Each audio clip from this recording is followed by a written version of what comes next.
Talking about today? Well, we're going to talk about the fact that they lowered rates. Thank God. Yes.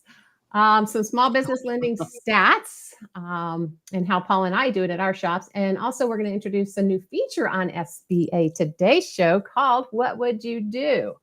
So that's what's going to come down the line. But first, Paul, as we always do, we do a story. And this week it's mine. And like I said, even on my LinkedIn yesterday, I had no clue what I was going to talk about today. But that is pretty dadgum typical of me doing these shows.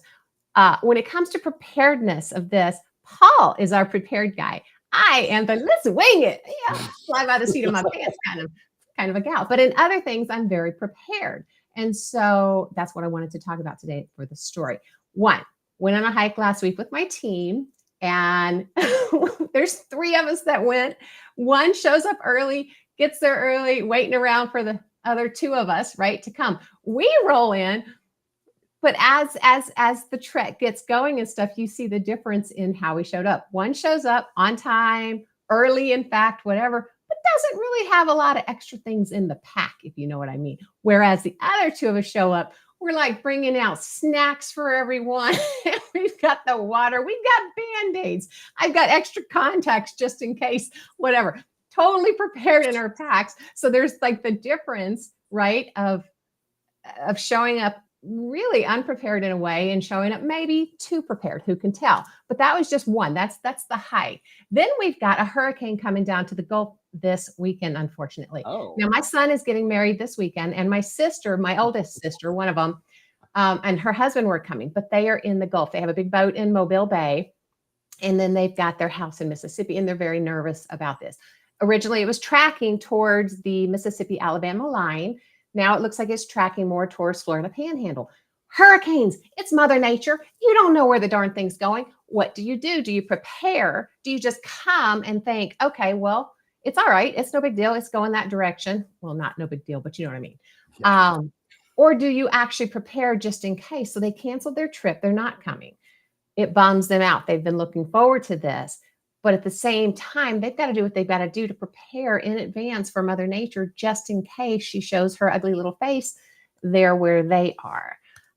So that's being prepared. Now, this all obviously comes back to business. And the way it comes back to business is preparing in advance for things that you want to do, whether it be get a loan, whether it be sell your business, whether it be buy a business. What kinds of preparations are you doing in advance in order to do that? And Paul, I wanted to kind of just ask you a question right now. What do you see sometimes? And you brokers out there, I'd love it if you guys put some comments in or shared with us what you would like to see from your buyers and your sellers of how they can prepare in advance. I've got my own ideas and I'll share them in a sec. Paul, what do you think? Okay, well, you put me on the spotlight. I am. I love seeing financial projections, even when I don't need them.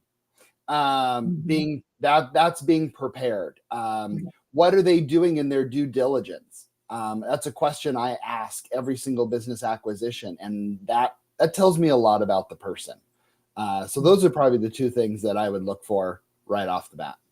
Well, and you know what's crazy with me? I look for other things, or I would tell people to even start doing other things well in advance of even that, especially if you're going to sell a business. Mm-hmm. You got to be looking at that not a month in advance, not even really a few months in advance. The preference would be looking at that a year in advance, guys. I mean, or more. Or more. 2 is best. Yes. Yes. Be looking at that in advance to start getting your numbers where they need to be, to start, saving if you need to. If you're buying a business, where's your injection coming from? What do you have to offer? What's your experience? Start getting some, perhaps. Anyway, so that's mine today is preparedness, kind of like you and I in this, right? And there's different things that we all are more apt to be prepared in. And there's others where we kind of roll with it. Like, I don't know how you hike. And if you're uber prepared like I am, because, safety first, I don't know if that's because I'm a mom or what. But then showing up on a show like this, I'm the winger. I wing it. I play. I have fun. I'm like, all right, if I screw up, whatever. Anyway, so there you go. Interesting. That's a good one. Thank you for sharing. You're so welcome. So let's jump into our first news story. So if you are just hearing this now, where the Beep, have you Heck. been? Heck. They lowered rates 0.5%. So starting 10/1, because we all know quarterly adjustable, we don't care until 10/1. Rates are going down. So we got a quick little video clip here. That's right. Take them down. The Federal Reserve today delivering a jolt to the U.S. economy, a 0.5 percentage point cut to its benchmark rate, as inflation is making progress toward the Fed's target of 2%. Fed Chair Jerome Powell today saying the economy is in good shape. It's growing at a solid pace. Inflation is coming down. The labor market is in a strong pace. We want to keep it there. And Powell indicated rates are likely to come down further this year and next. The Fed's campaign to rein in inflation, which hit 9.1% in June 2022, drove borrowing costs for homes, cars, and credit cards to their highest levels in decades.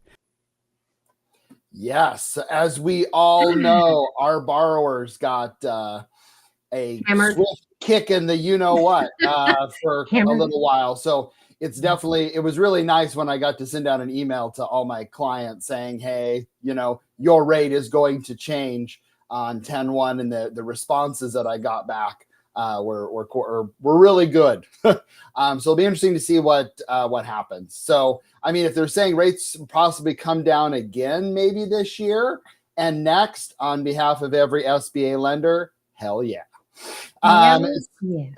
Now, however, I got to look at both sides of a story. Now, later in the video that we didn't show you, it does talk about that they're worried about unemployment numbers going up. And this is what they're trying to get ahead of. So I don't know if I'm going to be living in a tent by the end of the year. But it's something that obviously unemployment is obviously increasing. So we need to be very careful with that.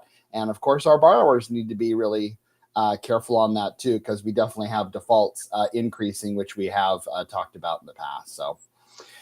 So keep them going, at least the interest rates. So that's a good thing. So that is, well, hey, that's a good one for me, because as we all know, we've all been waiting for those rates to start dropping. I don't care what anybody says. I still say the Feds are behind where I think they should be, but that's just me. They typically you should push Powell out and get your butt in there. I think they should vote for Tanya. Oh Lordy. Anyway. Well, next, Paul, let's go ahead and talk a little bit about our friends over at Lumos for helping us and supplying some information. What we're looking at here is like 2 million small businesses in 2023 we're looking for financing. 2 million. It's like 60% of small businesses were requesting less than 100,000. I don't know about you. I don't know. Do you do a lot of loans under 100,000, Paul? A lot? No. Maybe 1 or 2 a month. Yeah. I don't know if that's a lot or not. I don't think we do a lot. Well, at least I should say we don't outside of the state of Missouri as much, just because we're typically just an SBA 7A shop. Oftentimes we'll send things like that to the micro lenders that we partner with. Sure. That really just, to be darn straight, do a better job. It's their wheelhouse, basically. 23% of these businesses were seeking less than 25,000, 18% 25 to 50, and 19% 50,000 to 100,000. Now, 33% of small businesses requesting 100,000 to 1 million. Okay, got it. I'm more in that realm. We typically are quite honestly, above the 350 to 500. We oftentimes will let others who do, like, let's say the express lending under the 500,000, we'll let them do that, right? They can get it done quicker for the borrower. They can get it done with less paperwork. It's better for everybody. 19% sought 100,000 to 250,000. 14% sought 250,000 to 1 million, and 7% were over the 1 million mark. Anyway, so thanks to Lumos, 54,000 small businesses sought access to financing in excess of 1 million in 23.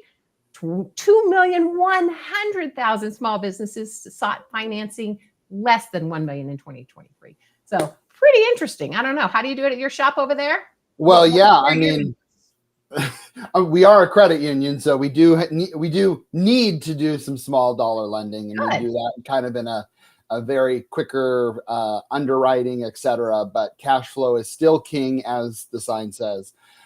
So we definitely want to make sure that cash flow, I know a lot of lenders that just do it based on credit score. They use the SBSS score, Redwood score, and they call it good. And that scares the crud out of me, because you need to look at the cash flow. Cash flow is everything. So, well, and you know what's crazy though, Paul, is the different shops depending on how they do it. Like our 7As, we're a secondary market lender, right? So we're not portfolioing. So there's a difference too, I think, in how people look at it, what they're bringing in and what they need based on reserves and all that, depending on if they're portfolioing or not portfolioing their loans.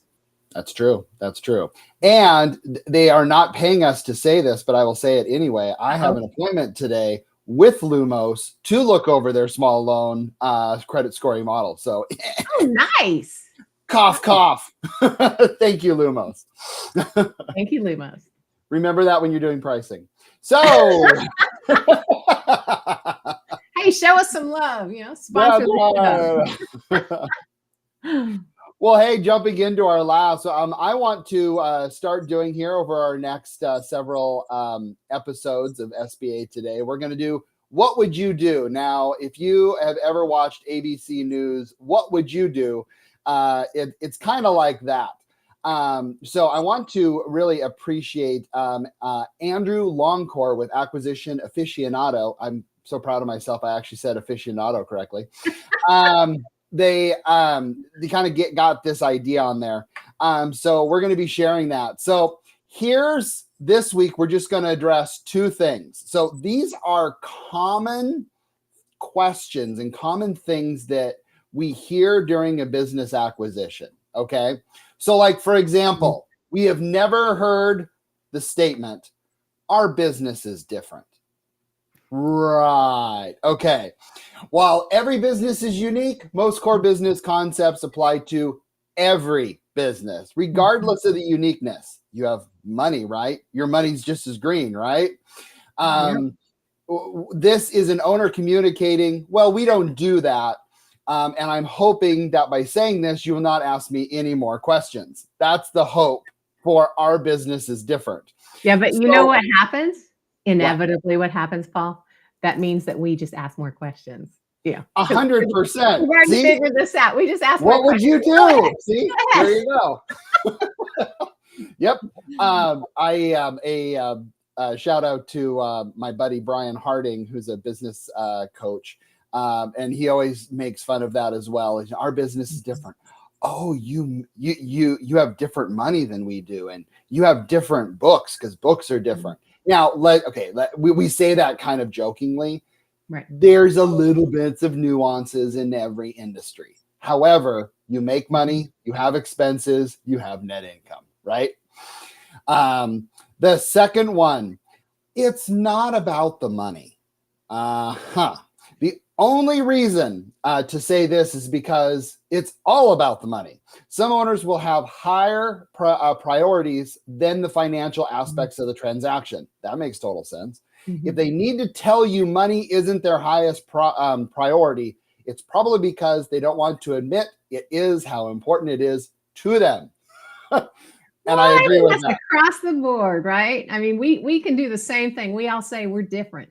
I'm a different type of lender. And I am a different type of lender, but I still have to play within the same guidelines, the same rules that every lender plays in. I just play in it differently, right? Personality wise or something, but I'm still in it. No different than this. You're still a business. there's still certain things within that business that are exactly the same across the board.